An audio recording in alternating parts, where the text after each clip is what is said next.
الحمد لله نحمده ونستعينه ونستغفره ونؤمن به ونتوكل عليه ونعوذ بالله من شرور أنفسنا ومن سيئات أعمالنا من يهده الله فلا مضل له ومن يضلل فلا هادي له ونشهد أن لا إله إلا الله وحده لا شريك له ونشهد أن سيدنا ومولانا محمدا عبده ورسوله أما بعد فأعوذ بالله من الشيطان الرجيم بسم الله الرحمن الرحيم ومن شكر فإنما يشكر لنفسه ومن كفر فإن الله غني حميد صدق الله العظيم وصدق رسوله النبي الكريم ونحن على ذلك من الشاهدين والشاكرين والحمد لله رب العالمين اللهم صل على سيدنا محمد وعلى آله وأصحابه كما تحب وترضى كما تحب وترضى. قابل احترام ماؤں بہنوں بیٹیوں، اللہ رب العزت نے ہمارے اوپر جو عبادات لازم کی ہیں وہ دو قسم کی ہیں. بعض عبادات ایسی ہیں کہ ان کے لیے ایک وقت مقرر ہے، اس وقت کے اندر ہی وہ ادا ہو سکتی ہیں، اس وقت کے گزرنے کے بعد یا اس وقت کے آنے سے پہلے وہ ادا نہیں ہوتی. جیسے نماز کے لیے ایک وقت مقرر کیا گیا، 5 نمازیں ہیں، ان کے لیے اوقات مقرر ہیں. ان اوقات میں آپ نماز پڑھیں گی تو نماز ادا ہوگی، ورنہ وہ اس کو قضا کہا جائے گا. اب اگر کوئی آدمی زور سے پہلے، زور کا وقت شروع نہیں ہوا، زور کی نماز پڑھ لے تو اس کی نماز نہیں ہوگی، یا زور کا وقت گزر گیا پھر پڑھے تو بھی نماز نہیں ہوگی. اسی طرح روزے ہیں، روزوں کے لیے ایک وقت مقرر کیا، رمضان کا مہینہ، حج ہے اس کے لیے ایک وقت مقرر ہے. کچھ عبادات ایسی ہیں کہ ان کے لیے وقت مقرر نہیں بلکہ وہ ہر وقت کی عبادت ہے. ان عبادات میں سے ایک عبادت جو ہے وہ صبر اور شکر ہے کہ ہم زندگی جو ہماری ایک امتحان ہے، اس میں ہر وقت ہمیں یا تو ہماری طبیعت کے موافق امور پیش آ رہے ہوتے ہیں یا طبیعت کے خلاف امور پیش آتے ہیں. تو شریعت کا حکم یہ ہے کہ طبیعت کے موافق چیز پیش آ جائے تو انسان اس پہ اللہ کا شکر ادا کرے، اور طبیعت کے مخالف کوئی بات پیش آئے تو اس میں صبر کرے. اور ایک روایت میں یہ آتا ہے کہ آپ نے فرمایا کہ دین کے 2 حصے ہیں، ایک حصہ صبر ہے اور ایک حصہ شکر ہے. شریعت کے اس حکم سے کی جانب توجہ نہ ہونے کی وجہ سے آج ہم میں سے ہر شخص جو ہے پریشان ہے اور مایوسی کی کیفیت میں مبتلا ہے. حالانکہ جس کا تعلق اللہ رب العزت سے ہوتا ہے، مسلمان، مایوسی اس کے قریب بھی نہیں پھٹکنی چاہیے. وہ اس لیے کہ شریعت کا حکم یہ ہے کہ جب بھی کوئی تم پر کوئی حالات آئیں، کوئی پریشانی آئے، تو پہلا حکم تو یہ ہے کہ جائز حد تک اس کی تدبیر کرے، انسان اس کو دور کرنے کی کوشش کرے، اور اس کے ساتھ ساتھ اللہ تعالیٰ سے دعا کا اہتمام کرے. پھر اس کے بعد اللہ رب العزت جس حال میں بندے کو رکھیں اس پہ راضی رہے.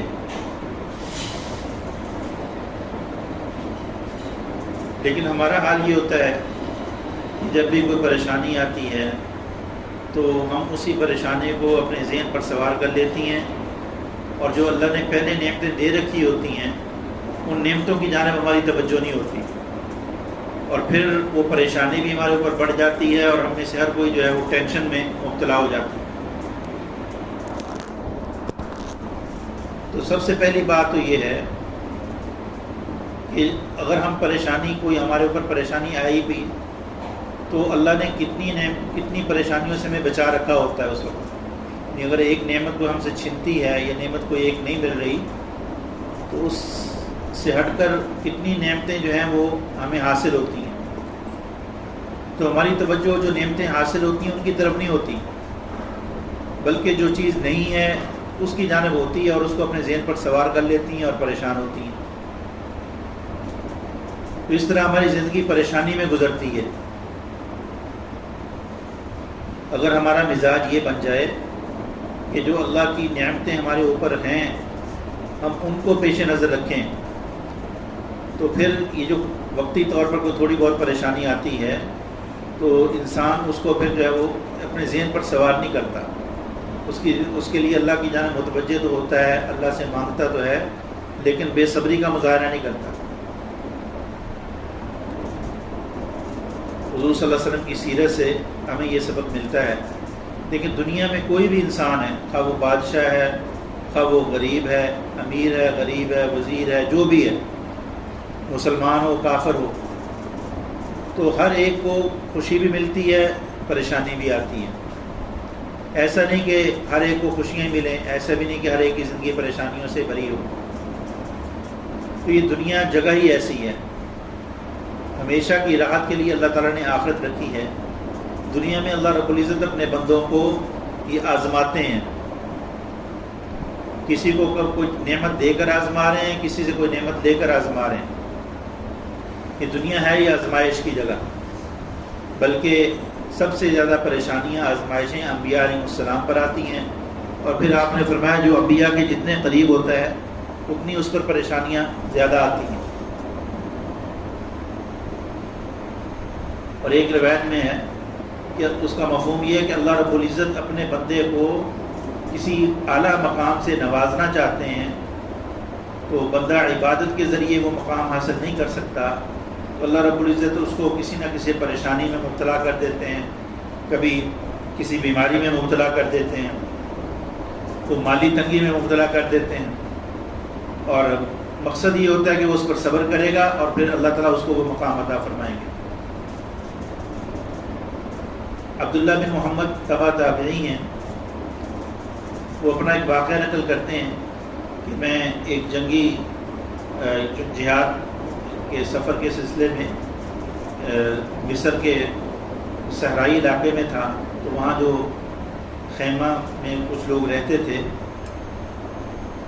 تو میرا ایک خیمے کے پاس سے گزر ہوا تو ایک آدمی کی آواز آ رہی تھی کہ یا اللہ تیرے مجھ پر اتنے انعامات ہیں کہ میں تیرا شکر ادا نہیں کر سکتا، اللہ تو مجھے اپنی نعمتوں کا شکر ادا کرنے کی توفیق دے۔ اس قسم کی وہ گفتگو کر رہا تھا۔ تو میں نے جھانکا تو دیکھا کہ ایک اندر شخص بیٹھے ہیں، نابینا ہیں اور اپاہج ہے، چل پھر بھی نہیں سکتے اور نابینا بھی ہیں۔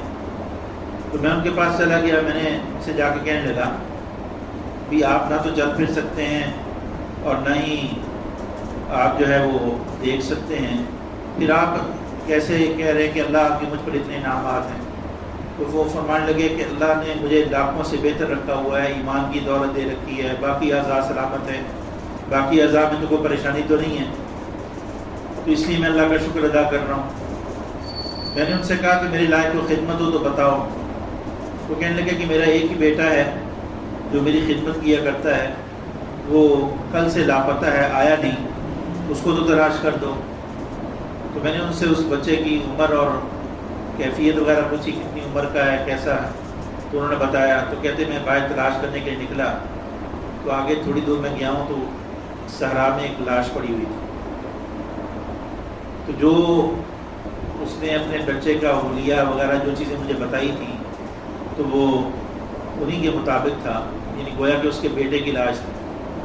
میں واپس آیا اور آ کر جو ہے ان کو بڑی تسلی دی اور بڑا سوچ کر بھی پتہ نہیں اس پر کیا گزرے گی۔ میں نے جب اس کو اس کے بیٹے کے انتقال کی خبر دی تو اس نے فوراً انا للہ و انا الیہ راجعون پڑھا اور ساتھ ہی اللہ کا شکر ادا کیا کہ اللہ تیرا شکر ہے کہ تو نے میرے بیٹے کو میرا بھی فرما بردار رکھا اور اپنا بھی فرما بردار رکھا، اور اس کی زندگی جو ہے، اس کی موت جو ہے تیری فرما برداری پر آئی، اس کا خاتمہ ایمان پہ ہوا، تو نے اس کو جہنم کے آگ سے بچا دیا۔ کہتے میں اس شخص کو دیکھ کر حیران رہا، اور وہ اسی طریقے سے رو بھی رہا ہے اور ساتھ اس قسم کی باتیں بھی کر رہا ہے، اتنے میں اس کے خود بھی اس کو موت آ گئی۔ تو کہتے ہیں کہ میں نے وہ ساتھ والے خیمے والوں کو بتایا کہ یہ تمہارا پڑوسی فوت ہو گیا، وہ آئے اور آ کر جو ہے اس کو چومنے لگے کہ یہ تو بڑے عظیم بزرگ تھے اور یہ تو حضرت آپ کو نہیں معلوم؟ میں نے کہا کہ نہیں مجھے نہیں پتا. کہنے لگے یہ تو حضرت عبداللہ بن عباس رضی اللہ تعالیٰ عنہ کے خاص شاگرد ہیں اور بڑے محدث ہیں. تو خیر ہم نے ان کی تجہیز و تکفین کی، جنازہ ہوا. رات کو خواب میں مجھے وہی بزرگ جو دن میں فوت ہوئے تھے ملے. جنت میں ہیں، بڑا عالی شان محل ہے اور بڑا عمدہ لباس، بڑے خوش. تو میں نے ان سے پوچھا کہ آپ وہی ہیں؟ تو کہنے لگے ہاں میں وہی ہوں. پھر انہوں نے مجھے ایک نصیحت کی، کہنے لگے کہ عبداللہ بن محمد، اللہ رب العزت کے پاس کچھ مقام اور مرتبے ایسے ہیں، نعمتیں ایسی ہیں جن کو بندہ صبر، شکر اور تنہائیوں میں خوف خدا کے بغیر حاصل نہیں کر سکتا. یہ جو آدمی صبر کا عادی ہو، یعنی اللہ کی جانب سے پہنچنے والی تکالیف پر صبر کا عادی، اور اللہ کی نعمتوں پر شکر کا عادی ہو، اور تنہائیوں میں اس کو خوف خدا ہو، تو وہی ان مقامات تک پہنچ سکتا ہے. اور مجھے اللہ نے یہ جو مقام دیا ہے وہ انہی تین چیزوں کی وجہ سے دیا. اب تنہائیوں میں خوف خدا، عام طور پر انسان جو اللہ کی نافرمانی کے ارتکاب کرتا ہے وہ اسی وقت کرتا ہے جب اس کو کوئی دیکھ نہیں رہا ہوتا. غیر محرم سے گفتگو ہے یا غیر محرم کو دیکھنا ہے، موبائل پر غلط چیزیں جو لوگ دیکھتے ہیں تو اسی وقت دیکھتے ہیں ان کے دل میں یہ ہوتا ہے کہ ہمیں کوئی دیکھ نہیں رہا، حالانکہ اللہ رب العزت ہمیں دیکھ رہے ہوتے ہیں، ہر حال میں ہماری حالت سے آگاہ ہے. اور اللہ تعالیٰ نے قرآن مجید میں جگہ جگہ اس بات کو ذکر کیا ہے کہ وَهُوَ مَعَكُمْ أَيْنَمَا كُنتُمْ وَاللَّهُ بِمَا تَعْمَلُونَ بَصِيرٌ. وہ تمہارے ساتھ ہے تم جہاں کہیں ہو، اللہ ان کاموں کو جو تم کر رہے ہو دیکھ رہے. یہ تنہائیوں میں اللہ کے خوف سے، گناہ سے بچنا، اور اللہ کی جانب سے آنے والی کوئی بیماری ہے، پریشانی ہے، کوئی مالی تنگی ہے، اس پر اس کی رضا پہ راضی رہنا، اور اسی طریقے سے اللہ کی نعمتوں پر شکر ادا کرنا، یہ چیز انسان کو ان مقامات تک پہنچاتی ہے.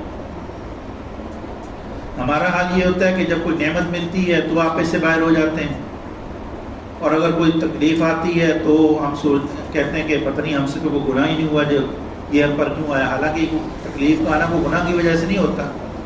یہ اللہ رب العزت بندے کو آزماتے ہیں.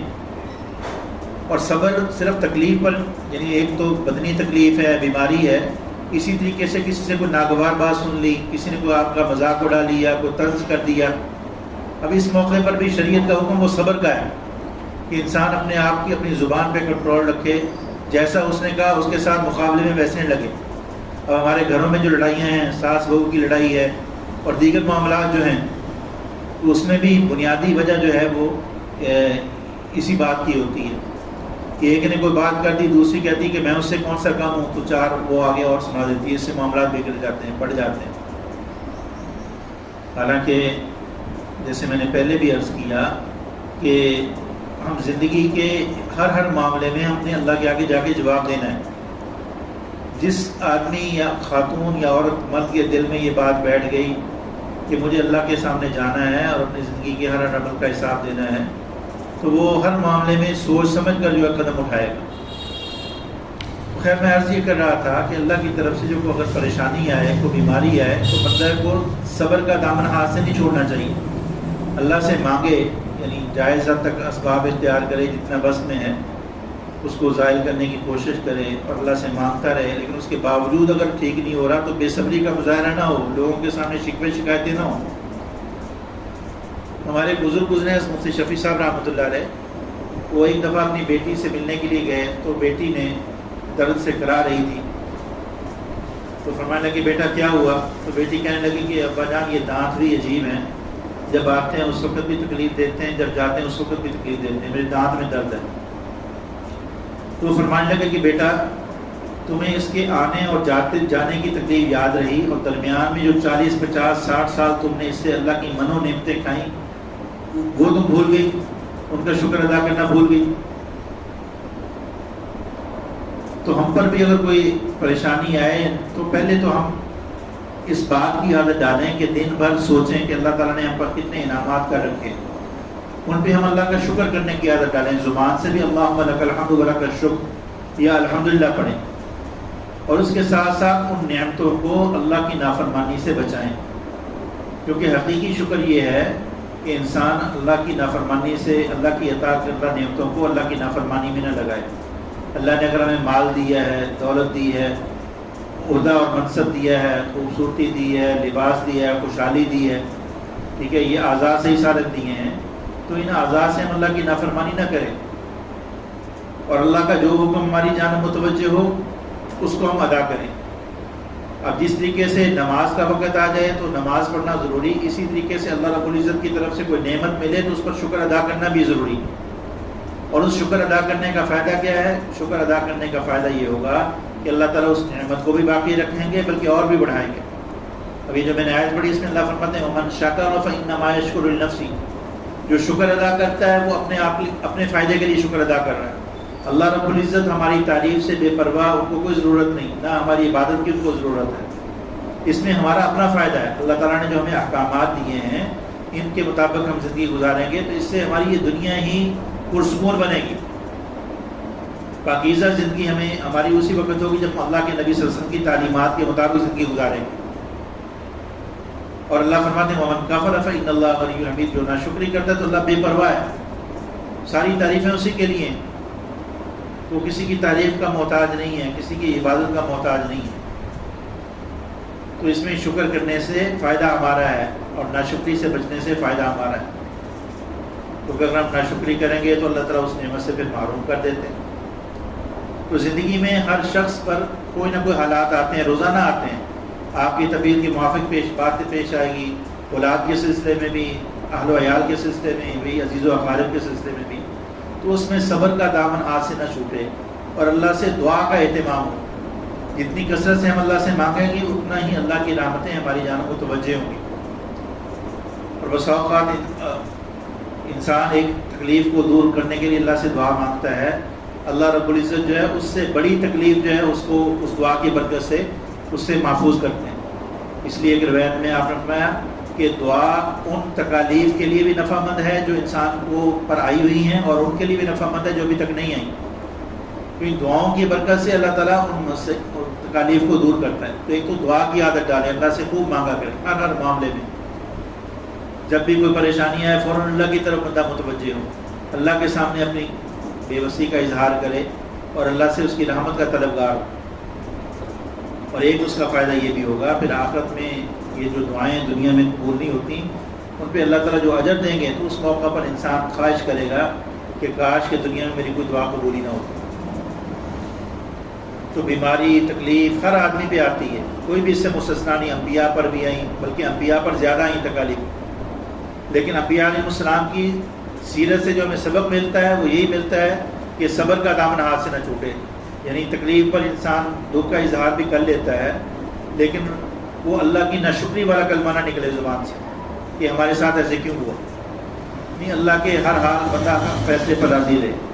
حضرت عمران ابن حسین رضی اللہ تعالیٰ عنہ بڑے جلیل القدر صحابی ہیں، تو ان پر ایسی بیماری آئی تھی کہ 33 سال تک وہ بستر پر پڑے رہے، یعنی ساری ضروریات ان کی بستر پر پوری ہوتی تھیں، وہ اپنا پہلو بھی نہیں بدل سکتے تھے، لیکن جو آدمی بھی ان کے پاس جاتا چہرہ ان کا بڑا حشاش بشاش اور اللہ کا شکر ادا کرتے ہوئے ان کو پاتا۔